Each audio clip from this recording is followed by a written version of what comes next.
मज़ेदार सा आलू गोश्त, इतना मज़ेदार शोरबा किस तरह बनाया है, इसके लिए आपको फुल वीडियो वॉच करनी होगी और मेरे साथ रहना होगा। देखिएगा फुल वॉच वीडियो। बिस्मिल्लाहिर्रहमानिर्रहीम, अस्सलाम वालेकुम। क्या हाल है मेरे तमाम दोस्तों का? मैं अल्हम्दुलिल्लाह ठीक हूँ। आज हम बनाएंगे मटन आलू का शोरबा, पाकिस्तान का कौमी सालन। तो इसके लिए मैंने आधा किलो आलू लिए हैं, आधा किलो मटन लिया है, बकरे का गोश्त लिया है। स्पाइसी मसाले में सूखे धनिया के 2 चम्मच हैं, हल्दी का आधा चम्मच है, दड़ा मिर्च का आधा चम्मच है, सुरख मिर्च का 1 चम्मच है, नमक जायके के मुताबिक इस्तेमाल होगा। और जनाब इसके अंदर मैंने एक बड़ी साइज़ की जो है वो प्याज डाली है, काट के स्लाइस में काट लिया, और 2 अदद टमाटर थे वो काट लिए। लहसुन अदरक और सब्ज़ मिर्च के 2 चम्मच होंगे, इनको मैंने पीसना है। 1 कप कुकिंग ऑयल का मैंने कुकर के अंदर डाल दिया, इसको गर्म करेंगे। और सबसे पहले हम अपने जो आलू हैं वो फ्राई करेंगे, गोल्डन से कर लेंगे, हल्का सा उनके ऊपर कलर आ जाएगा तो उनको निकाल लेंगे। आप लोगों से रिक्वेस्ट होती है, चैनल पर नए हैं चैनल को सब्सक्राइब कर दें, रेसिपी को देखें, बनाएं, लाइक करें, शेयर करें, अपनी दुआओं में याद रखें। तो इसके अंदर खड़ा मसाला जाएगा, जिसमें कड़ी पत्ता है, दालचीनी है, इलायची है, काली मिर्ची है, लौंग है। यहाँ पे आलू जो है वो मैंने डाल दिए। जैसे इनके ऊपर थोड़ा सा गोल्डन गोल्डन कलर आ जाएगा तो इसको मैं निकाल लूँगी, और निकालने के बाद इसके अंदर प्याज डाल देंगे। प्याज़ों को हम लाइट गोल्डन सा करेंगे और उसके बाद जनाब आपको दिखाएंगे क्या करना है। तो प्याज हमारे गोल्डन ब्राउन होना शुरू हो गए हैं। जैसे ये गोल्डन हो जाएंगे तो हमने इसके अंदर लहसुन अदरक का पेस्ट डाल देना, सब्ज़ मिर्च का, और डाल के फिर इसके अंदर जनाब हम डालेंगे मटन गोश्त जो है वो डाल देंगे। डाल के साथ में टमाटर डाल देंगे और अच्छे से भून लेंगे। जब गोश्त को बुनाई करते हुए तकरीबन 5 से 7 मिनट हो जाएंगे तो हम इसके अंदर स्पाइसी मसाले डालेंगे। स्पाइसी मसाले डाल के फिर भूनेंगे, साथ में आपको दिखाएंगे।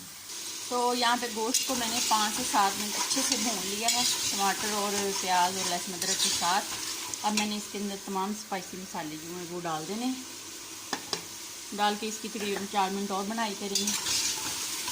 फिर आपने इसके अंदर जनाब अपनी ज़रूरत के मुताबिक पानी डाल देना है, जिससे आपका गोश्त भी गल जाए और आपके लिए शोरबा भी रेडी हो जाए। कुछ लोग शोरबा पतला खाते हैं, कुछ ग्रेवी टाइप खाते हैं, कुछ थोड़ा सा गाढ़ा खाते हैं, तो मैंने दरमियाना ही बनाना है। इसको 5 मिनट अच्छे से भूनेंगे। उसके बाद इसके अंदर हल्का सा पानी का छींटा लगा के बनाई करेंगे। और फिर जनाब इसके अंदर हमने तकरीबन 1.5 किलो पानी डालना है। तो उससे पहले ये आलू डालेंगे, आलू डाल के इसकी बनाई करेंगे 1 मिनट, क्योंकि आलू हमने पहले फ्राई किए हुए हैं।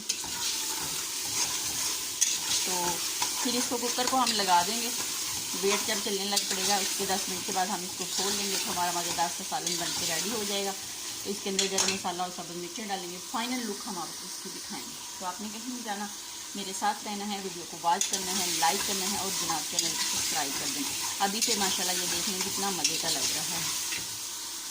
तो आप भी बनाया करें, खाया करें, अपनी दुआ में याद रखा करें, चैनल को सब्सक्राइब किया करें, वीडियो को अच्छा सा कमेंट्स किया करें और लाइक कर दिया करें। हम लोग इतनी मेहनत और गर्मी में वीडियो बनाते हैं लेकिन आप लोग देखते ही नहीं। तो अल्हम्दुलिल्लाह आलू गोश्त हमारा रेडी हो चुका है। अब हम कुकर खोलते हैं, इसके अंदर सब मिर्चें और गरम मसाला डाल के फिर आपको दिखाते हैं। तो अब इसको डिश आउट करते हैं और साथ में आपको दिखाते हैं। बिस्मिल्लाहिर्रहमानिर्रहीम। ये देखिए कितना मज़े का हमारा आलू गोश्त जो है वो बन के रेडी हुआ है।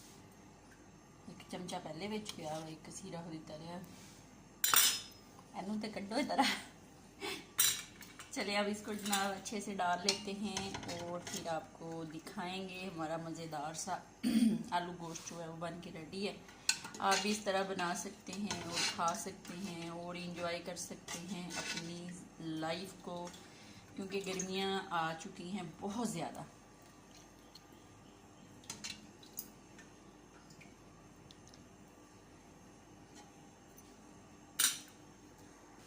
तो मज़ेदार सा आलू गोश्त हमारा रेडी हो चुका है बन के। आप भी बनाएं, खाएं, अपनी दुआओं में याद रखें। ज़िंदगी ने वफा की, फिर मुलाकात होगी, तब तक लिए इजाज़त दीजिए। अल्लाह हाफिज़।